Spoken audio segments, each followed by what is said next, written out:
morning, class. Today we are going to continue reading our book, Sarah Plain and Tall, and talking about life in Kansas on the prairie in the 1800s. Who can remind the class what we read yesterday? I can. Go ahead, Gail. We read about a family that lived in Kansas on the prairie who there was a dad and a daughter and a son, and the mother had died at birth with the son, the baby boy, and this was many years later, and the father had decided to write for a mail-order bride. Good. Can you remember the names of our characters? Jacob was the dad, Whitting, and Caleb was the son, but she was a lot older than the son because she was already able to take over for the mother who died just like the next day after the baby was born. Yeah. Do you remember our mail order bride's name? Sarah. Sarah, good. That's the name of our book, right? Sarah Plain and Tall. Okay, so today, I thought it would be fun to kind of look up some pictures of Kansas prairies, since that's the setting of our story. Yesterday we put prairie on our word wall over here. Who can remind the class what a prairie is while I try to get the technology to work? David? A prairie is like a large field of just grass. Yeah, it's a large, flat, open area of grasslands. Good. And that is where our story is. That's where our family lives. We started talking about that yesterday. So, we're up. Let's put in Kansas prairie and see what we find.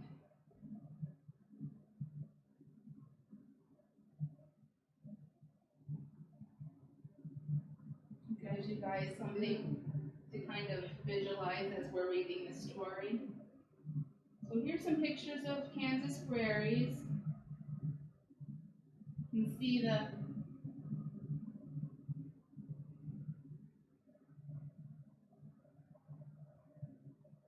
kind of the wide open grassy fields like we had described in our book. We live in Kansas, so maybe you've been out to the country and maybe you've seen something that looks kind of like this. We have some sunflowers around our area. Maybe that's something that you've seen. Let's stop and talk about this photo for a minute. What's something that you see or notice about this photo? The hills. The hills, there are hills. Anything else? Grasses. There's lots of grasses. What about the trees? No, there are none. There are no trees. What do we usually make our houses out of? Wood. Wood. Where do we get our wood? Trees. Trees. So they couldn't use trees to build their houses unless they brought a few materials with them. But for the most part, there weren't a lot of trees on the prairie, like this photo shows.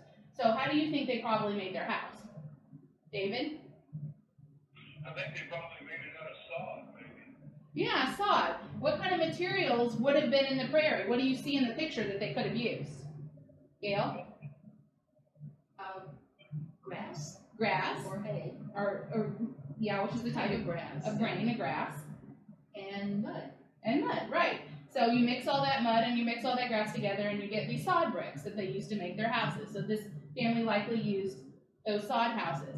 Good job making connections and figuring that out. We have a few more words on our word wall today.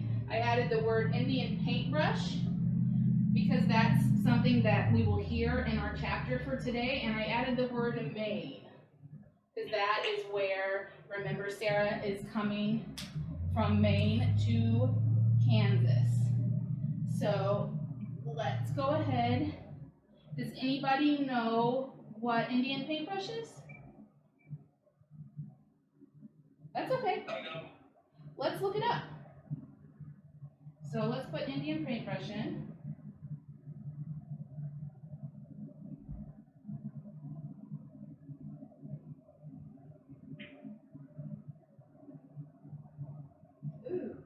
What is it, Gail? It's a flower. It's a type of flower, and it can be different colors. The flowers in the book talk about red, and we have our red Indian paintbrush up here. So when we get to Indian paintbrush in the book, you'll know what we're talking about, right? Right. The other thing that they're going to talk about is Maine. What is Maine? David. Maine is a state. Good. Maine is a state in our United States. And some of you may have been fortunate enough to get to travel to Maine, but it's quite a ways away. I haven't personally been. So I thought we'd look it up on Google Earth here and see where Maine is to Kansas. And that right there, that's the continent of Africa. Where we need to turn the globe around. There's the United States right there. And we in Kansas are kind of right there in the middle. Let me zoom in, and it'll kind of tell us as we zoom in, or it should tell us as we zoom in. There's Kansas. You can see Kansas right there. We live right around here. They're probably a little further west, where it's more flat grasslands and less of the hillies as we get toward the Missouri sides. They're probably a little bit further west than we are, but we're somewhere over here, and they're probably further this way toward Kansas. And if we move up northeast across the United States, all the way up to the northern part, we see the state of Maine, and that is where Sarah will be coming from, all the way down to Kansas, where we live. I just thought that would be kind of cool to show us. Any questions so far? No? Okay, sounds good. We are going to continue reading then in our book. So go ahead and pull out your ebooks.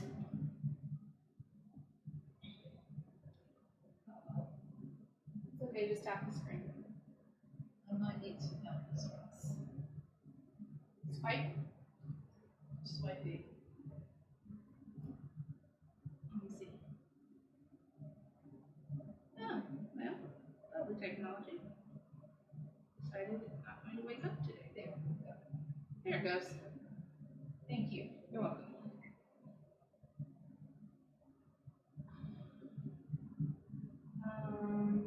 Okay, let me get my book up here. So we're all on chapter 3. Today, we're going to do something a little different. Usually I have you guys take turns reading. I'm going to start reading today.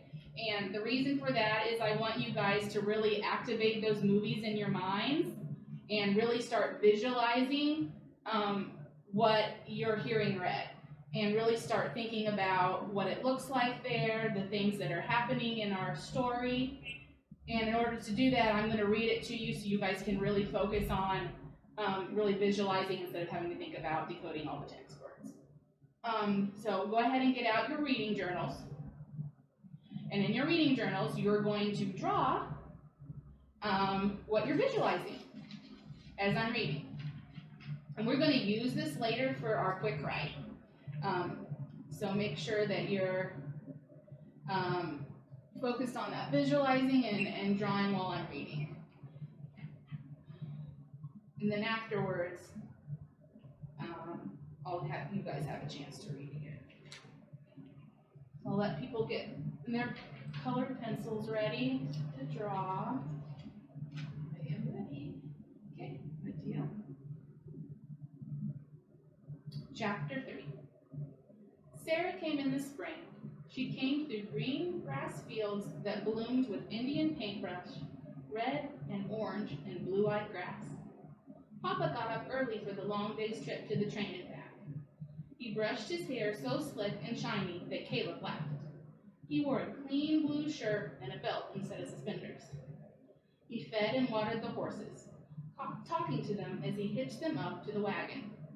Old Bess, calm and kind. Jack, wild-eyed, reaching over to nip Bess on the neck. Clear day, Bess, said Papa, rubbing her nose. Settle down, Jack. He leaned his head on Jack. And then Papa drove off along the dirt road to fetch Sarah, Papa's new wife. Maybe our new mother. Gophers ran back and forth across the road, stopping to stand up and watch their wagon. Far off in a field, a woodchuck ate and listened. Caleb and I did our chores without talking.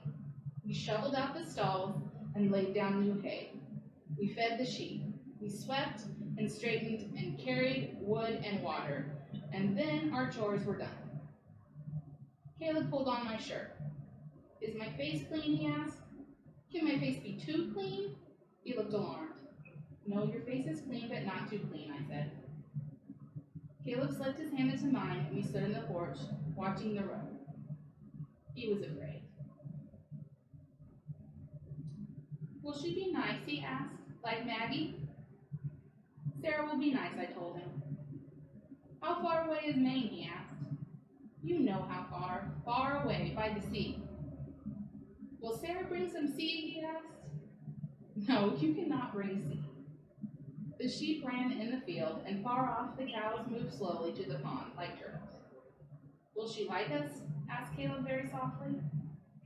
I watched a marsh hawk wheel down behind the barn. He looked up at me. Of course she will like us. He answered his own question. We are nice, he added, making me smile. We waited and watched. I rocked on the porch, and Caleb rolled a marble on the wood floor, back and forth, back and forth. The marble was blue. We saw the dust from the wagon first, rising above the road, above the heads of Jack and Old Bess. Caleb climbed up on the porch roof and shaded his eyes. A bonnet, he cried. I see a yellow bonnet. I'm going to stop there and give you guys about a minute to finishing up your drawings. And it's okay if you're not done. You'll have more time at the end when we're done reading to finish up your drawings. I just wanted to give you guys a chance to really visualize what was happening in our text so that we can use that later for our quick write. Okay, looks like you guys are kind of wrapping up, so ready. Let's come back to the book. I'll give you guys a chance to find the page since you weren't reading along with me. We're at The Dogs Came Out. Did you guys find it? Yes. Yep. Okay. Who would like to start reading first? I would like to start. Okay, David, thank you. Go ahead. The dogs came out from under the porch, ears up, their eyes on the cloud of dust bringing Sarah. Wagon passed the fence field, the cows and sheep left up too.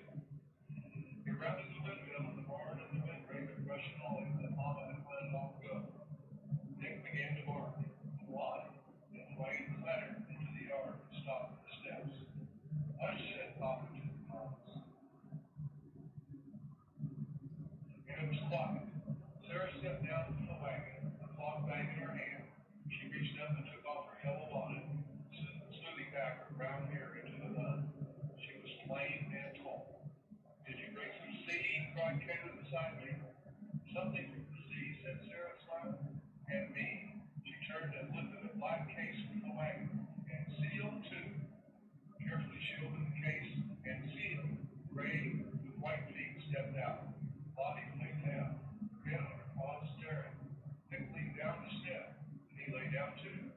The cat will be good in the barn, said Papa. Honest. Sarah smiled. She will be good in the house too. Thank you, David. Gail, please continue. Sarah took Caleb's hand, then mine. Her hands were large and rough.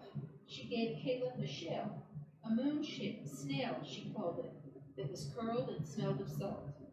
The gulls fly high and drop the shells on the rocks below, she told Caleb. The shell is broken, they eat what is inside. That's very smart, said Caleb. For you, Anna, said Sarah, a sea stone. And she gave me the smoothest and whitest stone I had ever seen. The sea washes over and over around the stone, rolling in until it is round and perfect. That is very smart too, said Caleb. He looked up at Sarah. We do not have sea here. Sarah turned and looked out over the plains. No, she said, there is no sea here, but the land rolls a little like the sea. My father did not see her look, but I did, and I knew that Caleb had seen it too. Sarah was not smiling. Sarah was already lonely. In a month's time, the preacher might come to marry Sarah and Papa, and a month was a long time. Time enough for her to change her mind and leave us. Papa took Sarah's bags inside, where her room was ready with a quilt on the bed and blue flax dried in a vase on the night table. Seal stretched and made a small cat sound. I watched her circle the dogs and sniff the air. Caleb came out and stood beside me. When will we sing? He whispered.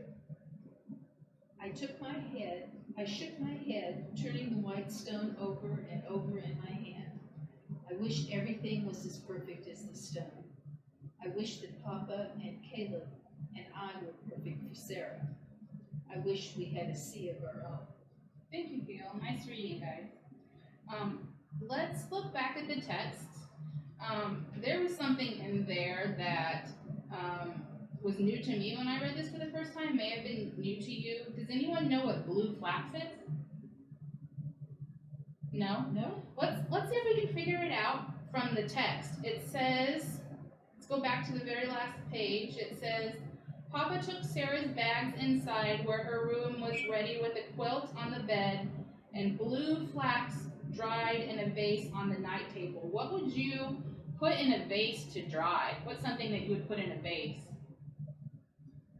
Some kind of flower. Some kind of flour? Okay. So that's a pretty good guess, right? We don't really know what blue flax is, but we can read our text and kind of try to figure it out with those clues that the author leaves us in the rest of that paragraph. So let's check it out. Let's look online and see if we're right. We think that it's probably some kind of flour because that's what we're used to putting in vases, especially to dry flowers. We've done that before.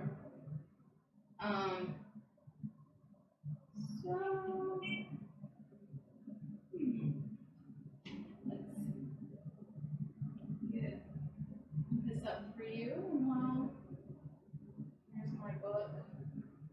Let's go back to the internet and see about, we put blue flax in.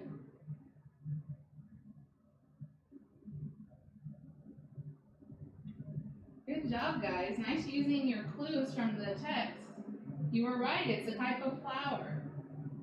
So there's what blue flax looks like, something that they had out on the prairie back then. Okay, so now that we've read our chapter and talked a little bit about the different words in our chapter and had a chance to visualize what was going on in our chapter, I'm going to have you guys do a little quick write. So I want you guys to think about life today in Kansas. We all live in Kansas, right? So think about your life today. Think about where you live, what your house looks like. When you look outside, what do you see? What kind of chores do you have to do at home? Think about things like, how do you get to school? How do you get, if you went on a long trip, how would you get there? And then we can kind of think about what happened in our chapter. So what kind of chores did our characters in our chapter have to do? What does it look like there? How did they get places? How did Sarah come from Maine, right? So just be thinking about all these things that we just read and our lives today. And what I want you to do in just 3 or 4 sentences, doesn't have to be super long, answer my quick write. Would you like to live in Kansas during the 1800s? Tell me why or why not. Just say yes or no. Tell me why. And tell me what exactly would you like about it, Or what exactly would you not like about it? Think about our book and give me examples from the book. I don't want to just see, yes, it would be awesome, or no, that would be awful, I like today. Let me know a little bit about what you like or what you don't like, okay? And that's kind of why we did our visualizing, so that you guys had a chance to really think about this prompt and about what life was like back then. Any questions? No? Okay. No? I'm going to give you guys a few minutes to work on that quick write, and let me know if you have any questions. Thank you. Hands on your head to show me you're ready. Thank you, class. Today, we continued reading our book, Sarah Plain and Tall. We learned a little bit more about life on the prairie in the 1800s, and we thought about how that has changed and how our lives are today in Kansas. Please close your reading logs and turn them in to your reading log basket. Thank you.